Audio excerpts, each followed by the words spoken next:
Today, I worked with IDEA² on a workshop with 30 entrepreneurs coming from many countries in the world.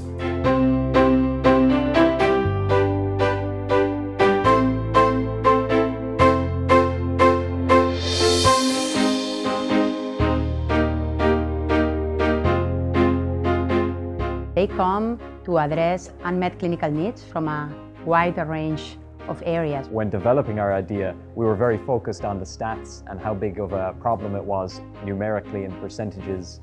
But that's not how you get the idea across to people. That's not how they can identify with you.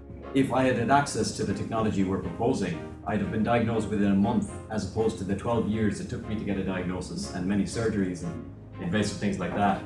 What is important for them is to learn how to tell their story, to explain to people what is important about their technology and their findings. The data shows if you guys do this, if you tell a story, your chances of being remembered and getting what you want are much, much higher.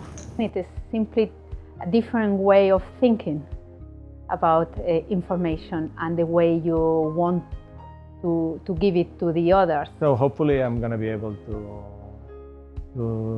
have a good storyline and to be able to explain it properly in order to attract some funding. People invest in people, not in ideas. So to be able to communicate effectively is critical, and that's what we're learning here.